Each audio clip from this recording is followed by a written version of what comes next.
Hebrews chapter 11, continuing on. We went through the first 13 verses last time, and so we're going to start at verse 13 because, again, that's a foundational verse. Where we ended, we need to start. But before we actually get into Hebrews, of course, there's always a couple of background stories that we have to settle in. And the title of today's message is Utopia. Okay, utopia is one of those things that the world has been searching for a long, long time. Looking for this concept, and if you don't know what utopia is, it's a place here on earth that is, where everything is wonderful. Yeah, it's like heaven on earth. Okay, but the true utopia is heaven. We all know that, and we're going to build to that. But there has been, throughout history, so many attempts at creating utopia here on earth. The problem with every time is they're trying to do it without God. And so it never works. Back in the early 1800s, there was actually quite a number of utopian communities that started up.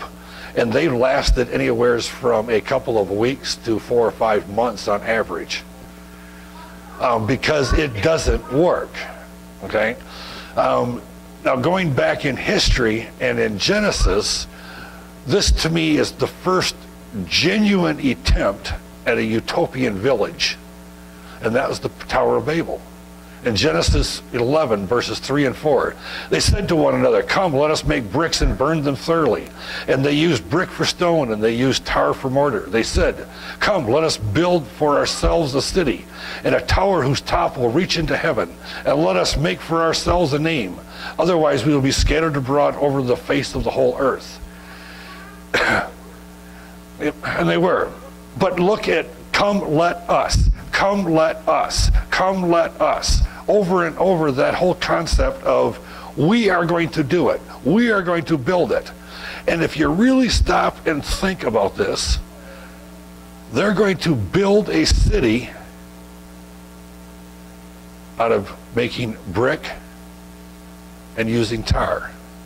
So basically, they're going to do is they're going to take mud and bake it to make bricks. And they're going to take slime, which that's what tar is, it's kind of a slime. So we're going to take mud and slime and build our utopia. Yes, isn't it? This is the mindset of the world. We're going to come to put together a place in which all our problems are resolved. I still remember a story. There was a group of people, this was back in the 70s, that they had actually put together a group that had different people, had different skills and knowledge and abilities, and they had bought an island out in the South Pacific. And they were going to move there. They had a doctor, and they had a farmer, and so they had all these different things covered. And they too were going to build this utopian village. Now, I never heard whatever happened to them. I don't know. Back in the days when I was in the moving business, there was a family from Rochester, New York. The guy was an executive for Kodak. And he decided that he was going to get rid of this city life, this corporate world life and everything, and they were going to pack up, and they bought a farm in the Upper Peninsula of Michigan. Not the best place to start farming. They knew absolutely nothing about farming. But they were going to live off the land. And they had sold all of their city things, and when we moved them, they had rakes and shovels and picks and axes and, all these tools that they thought they were going to need to start their farming. They were going to get a cow, and they were going to get a pig, and they were going to do all these things, and they were going to plant the seeds, and they had never done farming. And we loaded up all their things, and we went to their farm in the UP. And because I was with my dad, who grew up on a farm, I grew up on a farm, and we're looking at this place. You ain't gonna grow nothing here but scrub brush. The soil was just pure sandy soil. There was no nutrients in it whatsoever. It was just a horrendous place. And in the UP, you can do some farming, but the winters are long. So you have that whole problem. The house was pretty run down. The barn was falling apart. And of course, the real estate saw these suckers coming from the city, not having any idea that, they watched Green Acres a few times, and this is what they were going to do. And literally, this is their mind. Their mindset was exactly that of the Green Acres show, if you remember that one. Of course, we move them in and then we leave. It was about 10 years later, I was back in the same area and stopped at the local coffee shop and asked if anybody knew about this family that moved into this farm and whatever happened to them. And sure enough, they had failed, but they still lived there. She had gotten a job because she was a registered nurse. She had gotten a job in a hospital, probably about an hour away from there, but at least they were providing an income and they were still trying to make this work. They have this mindset of a utopia that everything being pursued from a worldly perspective doesn't work. And this is the problem the world has. It continually tries to build this utopia built from a worldly perspective instead of a heavenly perspective. From a heavenly perspective, this world is simply our training ground, our serving ground, and the place in which we serve our risen Lord as long as we are here. But this is not our home. It's like I talk about, I'm on the road so much that I live in a motel and I vacation at home. Okay? But take that to a larger extent, we are living here, but this is not our home. A much better concept is from Isaiah chapter 54. O afflicted one, storm-tossed and not controlled. Behold, I set your stone in Otmi, and your foundations I will lay in sapphires. Moreover, I will make your battlements rubies, and your gates crystals, and your entire walls of precious stone. Now this is all symbolic, but do you see the difference between mud and slime? The world wants to build mud and slime. God is building for his people precious things. There's a huge contrast. The world continues to chase after mud and slime. We know that the truth is in all the precious things that our God has prepared for us. What God has prepared for his people is the total opposite of what the world has to offer.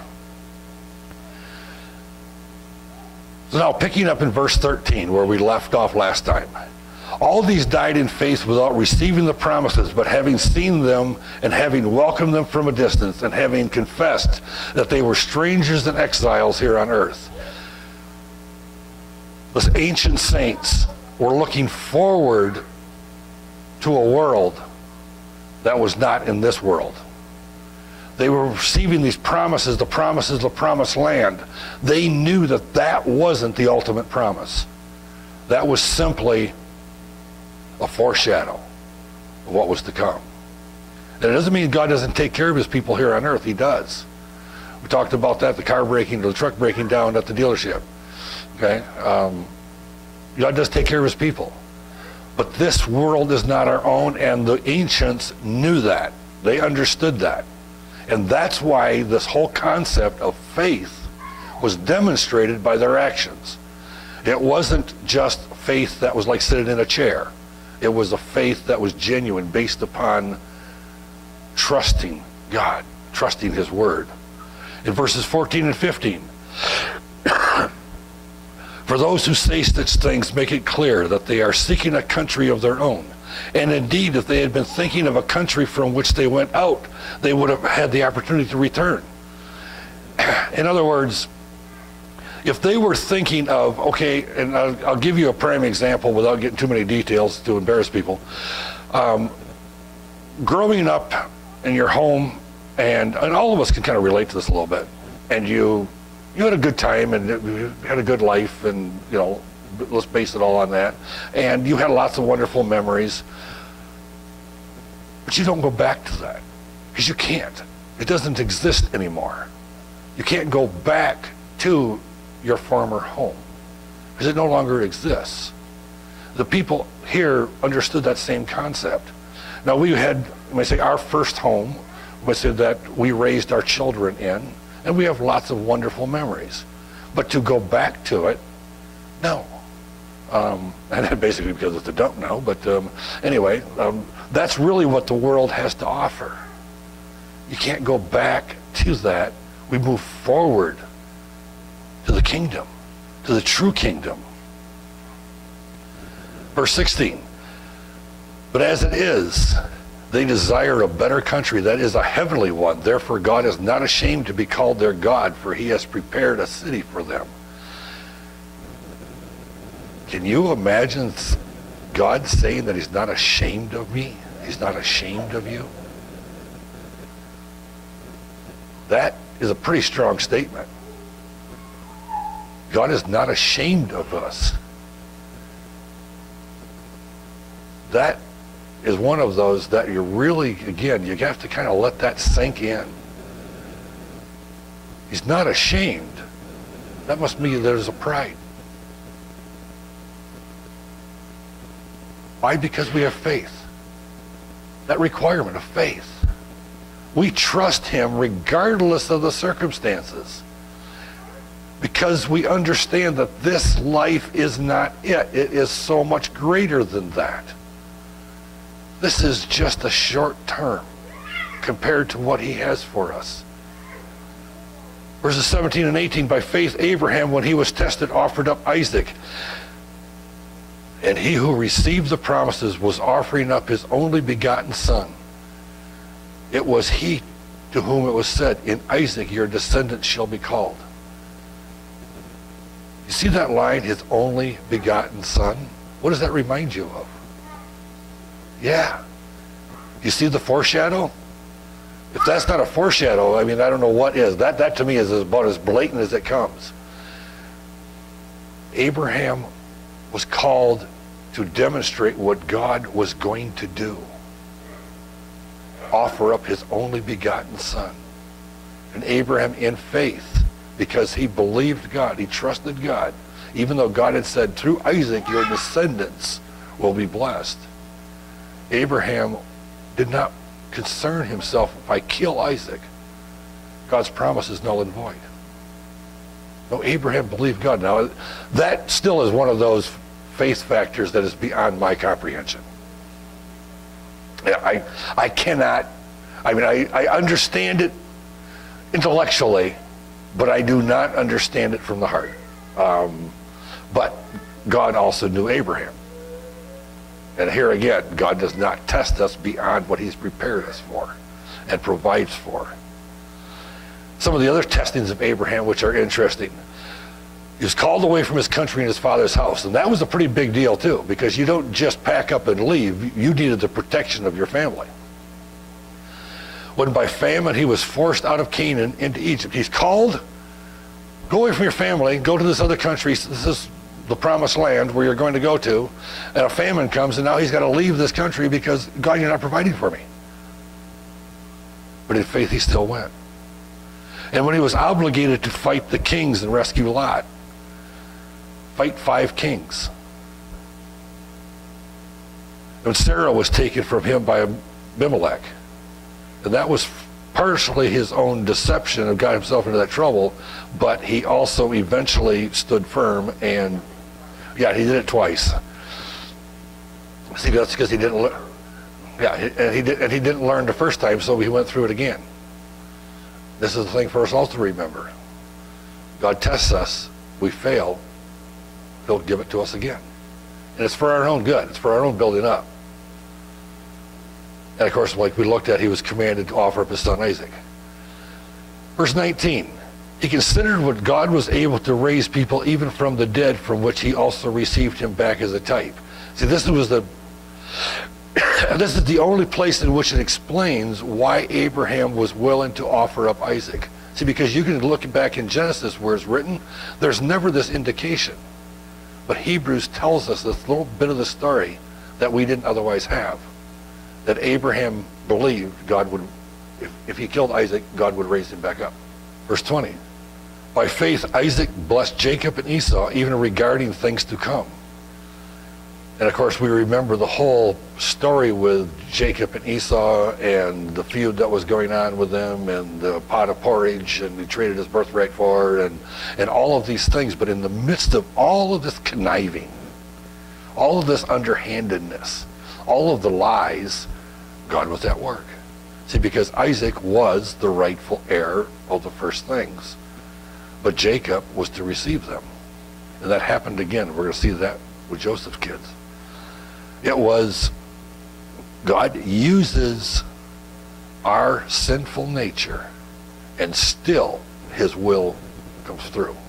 It doesn't change it. It doesn't even complicate it. He just uses it, but he doesn't force it. God's control in the midst of chaos is overwhelming. By faith, Jacob, when he was dying, blessed each of the sons of Joseph who worshipped, leaning on the top of his staff. This is an interesting little story too, because Manasseh was the oldest. Ephraim was the younger. Right? Now, there were other kids later on, but these two were the only two that were recognized as being descendants of Joseph. And when Joseph brought these two to come to for the blessing at the end of their, his father's life, he brought him forward and had set him up so that the right hand would go on the eldest and the left hand would go on the second. Israel was blind. He couldn't see it, he couldn't tell. But he decided somehow or other that they were backwards. So when he did this blessing, he did this. And Joseph said, "No, Father, no. You got it wrong." And Israel said, "No, I have it right." And Joseph let it be. Later on, you'll see that the tribe of Ephraim outgrew by 4 or 5 times the size of Manasseh in population. And then they became proud because they became great, and then they had all kinds of problems. But the blessing that God said was supposed to be that it wasn't the firstborn that was going to get it. It was the secondborn. It was going to get reversed. God reversed it. Another one of those interesting little side notes that nobody has ever seen before. I love those. Okay. Verse 22, by faith Joseph, when he was dying, made mention of the exodus of the sons of Israel and gave order concerning his bones. In other words, he was convinced that they were going to come out. They were going to leave Egypt. You may come in. They were going to leave. They weren't going to stay there. So he wanted his bones taken back to the promised land because he believed in God. He believed what God had promised. By faith, Moses, when he was born, was hidden for 3 months by his parents because they saw that he was a beautiful child and they were not afraid of the king's edict. That is an interesting little part when you read the story, again, in the Old Testament, and the fact that they saved him, they weren't afraid. Well, I'm sure there was a fear factor, but it was a trust factor that was beyond the fear factor. By faith, when Moses, when he was grown up, refused to be called the son of Pharaoh's daughter, choosing rather to endure ill treatment with the people of God than to enjoy the passing pleasures of sin. That's a huge testament to us, because there's a lot of draw by sin. Sin is enticing, and at times it can be a lot of fun. It's short, fleeted, worthless, but it has a lot of draw. So it's not like it's not there that we can say, well, I'm above being enticed by any sinful thing. No, we're not. We are enticed by it. But if this world is not our home, if this is not our goal, if this is not the utopia we're looking for, then we see it differently. Then we look at it from a totally different perspective. Considering the reproach of Christ greater riches than the treasures of Egypt, for he was looking to the reward. He understood this world is not our home. By faith he left Egypt, not fearing the wrath of the king, for he endured as seeing him who is unseen. And he endured for 40 years. 40 years waiting.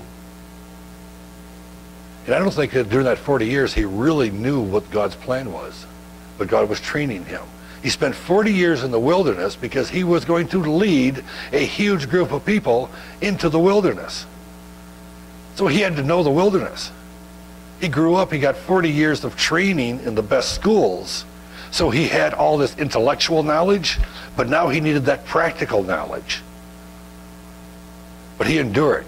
He stayed faithful throughout it all because he knew that there was more to it. He didn't know what it was at the time. But we don't know what the next 40 years has for us. Other than a good chunk of us will be dead. But other than that, but we'll be more alive than ever. Verse 28, by faith he kept the Passover and the sprinkling of the blood so that he who destroyed the firstborn would not touch them. Can you imagine the family that didn't believe? And that next morning, no, if you remember, we looked back and it was like 4 months later they were already not trusting God. That's again a warning to us. We need to be in this constantly. Yes. Verse 29, by faith when they passed through the Red Sea as though they were passing through dry land, and the Egyptians, when they attempted it, were drowned. This is an interesting, again, illustration. The children of Israel passed through because God provided the way. Because there is only one way, and the same thing that he provides for us, there's one way. Those that try to come through in any other way than on God's provision will be destroyed. See, the Israelites believed God and they trusted God and they went through on dry ground. The Egyptians were not going through trusting God. So they drowned. They thought they were going the right way. So often the world has that same mindset. We're going the right way. We're doing all these nice things, and we're not mean to our neighbors, and we haven't shot the cat, and we haven't done this and haven't done that, and we give some money on Christmas to the Salvation Army pot, and that's not the way. Those are responses maybe, but those are not the way. But then the genuine utopia. In Revelation 21, verses 1 through 4. Then I saw a new heaven and a new earth, for the first heaven and the first earth passed away, and there was no longer any sea. And I saw the holy city, New Jerusalem, coming down out of heaven from God, made ready as a bride adorned for her husband. And I heard a loud voice from the throne saying, behold, the tabernacle of God is among men, and he will dwell among them, and they shall be his people, and God himself will be among them. And he will wipe away every tear from their eyes, and there will no longer be any death. There will no longer be any mourning, or crying, or pain, for the first things are passed away. This is utopia. It's not available here on earth, because the only way to it is by faith in Jesus. Faith alone is the way. And the contrast is mud and slime, or peace, joy, contentment, full communion with God himself. No more suffering, no more pain, no more bad days. All gone. Totally wiped out. Completely. For eternity. No end to it. We talk about in 20 years the difference that will be here. Well, there in 20 years it'd just be nothing. It's just like 20 years. Yeah, there's no comparison. We do that in our own lives. We will do little things because of the benefits that come in a greater thing. Our lives should have that same mindset. This world is not my home. This is not what I'm looking for. This is not what I'm striving for. It's not all these things in the world. That doesn't mean we don't have responsibilities. Yes, we do. But it's part of who God is molding us and making us for what he has planned for us. I don't think we're going to go to heaven and just sit around and be on clouds and playing harps. That's not heaven. We are being trained. That the Bible is clear on. We're being trained, and like Debbie said, I hope I'm not a bookkeeper in heaven. But the training is totally different. It's what God has a plan for each of us individually. Each person will have a place, and will have a responsibility, and will have joy and contentment beyond measure. That's the home we're looking for.